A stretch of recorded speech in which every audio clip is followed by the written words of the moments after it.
Bienvenue à nouveau sur notre chaîne. Avant de plonger dans l'incroyable monde de l'anime, je vous invite à vous abonner à notre chaîne. Année résumé, ça sera un grand soutien pour nous pour vous donner la meilleure expérience des récaps. Aujourd'hui, nous allons ensemble parcourir les 6 premiers épisodes de l'anime dont je vous laisse la chance de deviner le nom dans les commentaires. Il commence par montrer une jeune fille appelée Rachel Gardner, assise dans une pièce avec un homme appelé Danny, lui demandant de lui raconter ce qui s'est passé et ce qu'elle a vu. Plus tard, nous comprenons qu'elle a été envoyée dans un hôpital pour une thérapie après avoir été témoin d'un meurtre. Et elle souffre maintenant d'illusions.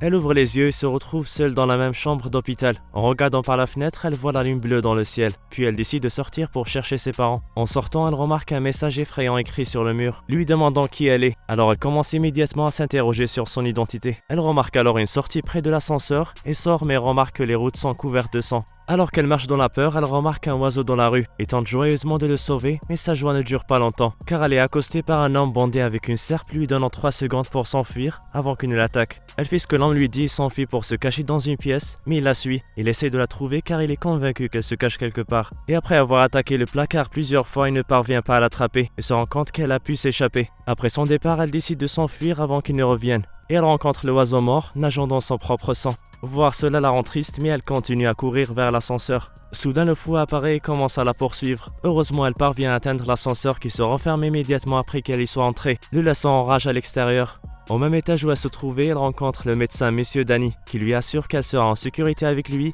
et que le monstre qu'elle a laissé dehors ne pourra jamais entrer. Cependant, la situation commence à devenir gênante avec ce nouvel homme qui lui révèle son obsession pour les yeux, surtout les siens, les bleus comme ceux que sa mère avait. Il lui montre une collection des yeux dans des bouteilles, ce qui la rend terrifiée. Puis il l'emmène dans sa salle de recherche où elle le supplie de la laisser parce qu'elle veut retrouver ses parents, mais il informe qu'elle les retrouvera bientôt en enfer. Puis il la prend, menaçant de lui arracher ses yeux fascinants. La fille n'a plus une once de résistance et elle semble abandonnée. Quand soudain le fou avec la serpe entre dans la pièce et massacre le docteur avant qu'il ne fasse quoi que ce soit. Après cela, il s'apprête à tuer la jeune fille, mais elle reste silencieuse. Il révèle qu'il aime tuer uniquement ceux qui sont terrifiés par la mort. Il l'a épargnée parce qu'elle ne montre aucune peur et quitte la pièce. Il commence à chercher une sortie mais toutes les portes sont fermées. De retour dans la chambre, la jeune fille se sent vide de vie. Après avoir appris la mort de ses parents, elle s'approche du fou et le presse de la tuer.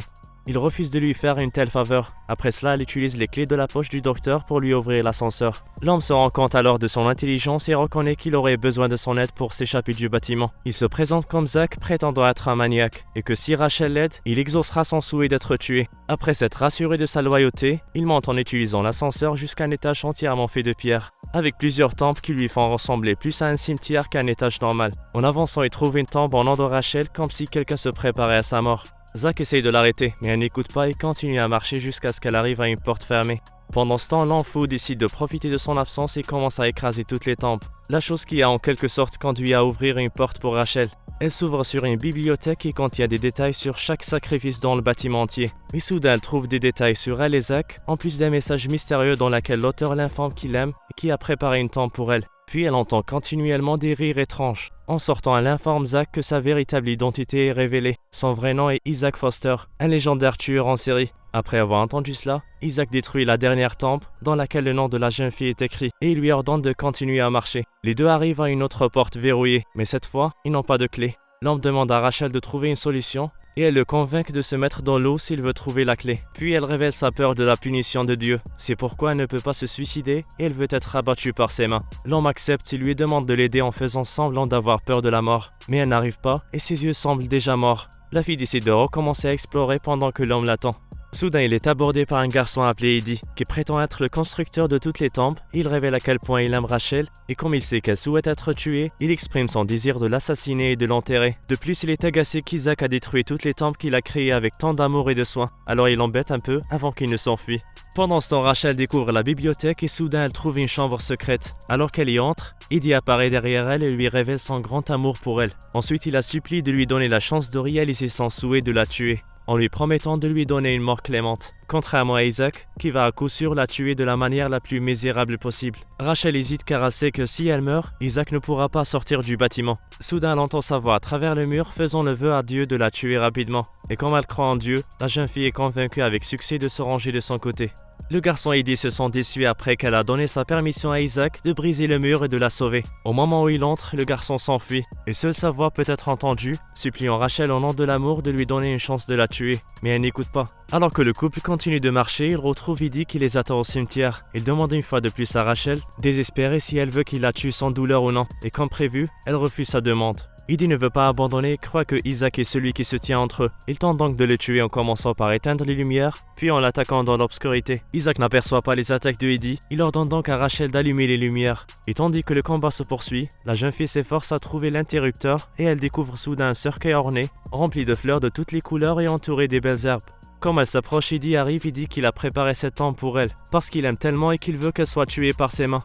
La fille fait semblant d'être inconsciente, puis elle réussit à voler la télécommande dans la poche d'Eddie pour allumer les lumières. Isaac entre et tue Eddie en l'enterrant dans l'une des tombes qu'il a faites avec amour. Après, il utilise la télécommande pour ouvrir la porte de l'ascenseur et ils vont découvrir un autre étage. Alors qu'ils sont sur le point de sortir, la fée fait à nouveau jurer à Isaac de la tuer quand ils sortiront et il dit qu'il n'a aucun problème avec ça.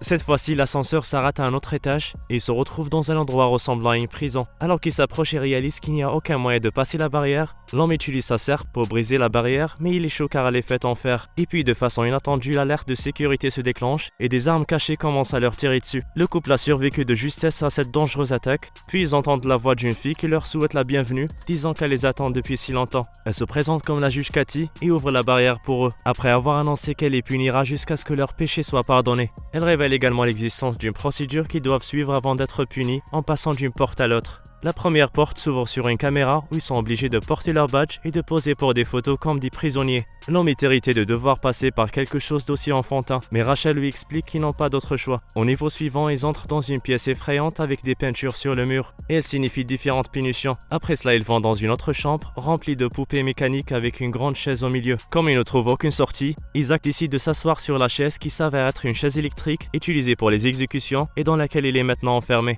Cathy commence à le choquer mais elle dit que si Rachel peut résoudre l'énigme du mécanisme, elle va le libérer. Mais d'ici là, l'électricité continuera de circuler, alors la jeune fille doit être rapide. Rachel commence à éliminer les fausses poupées et elle parvient à libérer Isaac. L'homme semble être en excellente santé malgré qu'il a été électrocuté et maintenant il réalise jusqu'où Cathy peut aller avec sa torture. Heureusement, la porte est maintenant ouverte et ils entrent dans une nouvelle chambre, complètement hermétique pour que l'air ne puisse pas sortir. Et le verre de la fenêtre a été renforcé pour devenir incassable. Et maintenant cette sorcière annonce qu'elle va le remplir de gaz toxique. Isaac décide de donner le masque à Rachel, mais elle dit qu'ils vont l'échanger. Alors que le gaz continue à pénétrer, la fille essaye de collecter des indices sur le sol, mais la respiration devient plus difficile et la fin semble proche. Cathy prend plaisir à voir ces deux-là souffrir et elle libère un gaz toxique encore plus puissant qui rend le masque inutile. Rachel remarque qu'un passage dans le plafond s'est ouvert. Isaac l'aide à l'atteindre, elle y trouve une carte clé et la lui donne pour ouvrir la porte. Mais il la casse et le temps commence à presser. Cathy libère un autre gaz toxique et il commence à se disperser dans la chambre. L'intelligente Rachel reconnaît les propriétés explosives du gaz et qu'elle ne peut pas exécuter les autres qui provoquent une énorme explosion. La jolie fille fait sauter la chambre et défonce la porte. Il se cache dans un endroit où les caméras de surveillance ne peuvent pas les rattraper pendant qu'il marche vers Rachel puisse dormir tranquillement. Se rend compte de la fatigue de Rachel.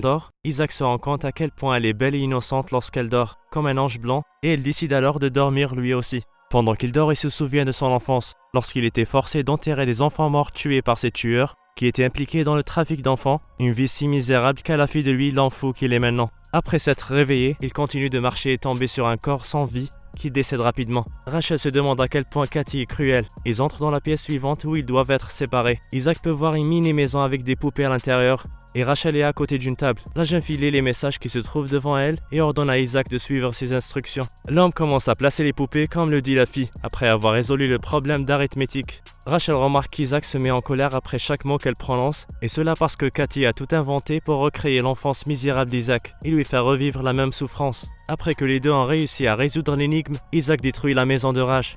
Rachel ne comprend pas la raison de sa colère, elle se demande si elle n'a pas fait une erreur qui l'a mis en colère. Soudain, Cathy apparaît et les informe de leur prochain défi. Elle leur donne 2 aiguilles, l'une contient une substance inoffensive et l'autre une substance dangereuse et leur ordonne de les injecter dans leurs bras. Rachel accepte puisqu'elle veut déjà mourir, mais Isaac les prend tous les deux et les injecte dans son bras. La porte s'ouvre juste après et bientôt l'homme commence à ressentir les effets de ces injections. Il commence à agir bizarrement et déclare qu'il est devenu fou. La pauvre fille le suit et alors qu'elle est sur le point de l'atteindre, il menace de la tuer. Mais il reprend rapidement le contrôle de la situation et Rachel lui rappelle sa promesse de la tuer. Il doit donc rester en vie jusqu'à ce qu'il sorte. Dans un flashback, Isaac se rappelle à nouveau de son passé misérable et le jour où il a découvert qu'il enterrait des gens et qu'il aidait ses gardiens dans leurs méfaits. Il rentre dans la maison et voit un meurtrier tuer un couple d'amoureux dans une émission de télévision. Il apprend comment les gens peuvent être tués en utilisant des couteaux. Alors il en prend un dans la cuisine et va dans la chambre de ses gardiens où ils dorment et les poignarde sans pitié. De retour dans la vie réelle, Rachel se rend compte que les aiguilles commencent à affecter l'esprit d'Isaac. Alors elle s'enfuit pour sauver sa vie. L'homme la suit, furieux avec l'intention de la tuer comme il l'a fait avec ses gardiens. Les deux atteignent la dernière chambre où Cathy est là à les attendre. Alors que l'homme s'approche de Rachel en essayant de la tuer, Cathy lui tire dessus. Les deux se retrouvent dans une grande pièce entourée de nombreuses armes à feu. Et en appuyant sur un bouton, Cathy peut les faire toutes tirer. La juge jette une arme à Rachel et leur demande d'essayer de s'entretuer. Rachel refuse de participer à ce défi en disant qu'elle pense qu'ils ne sont pas des outils pour tuer ou être tués. Isaac ne peut pas se contrôler et la drogue qu'il a prise lui fait penser à la tuer. Mais il la voit belle et elle mérite de rester en vie, donc il préfère de se tuer à la place. Malheureusement, c'est de cette façon que nous allons terminer cette partie. J'espère que vous avez apprécié cette vidéo avec nous. Prenez soin de vous et attendez la prochaine partie. Au revoir.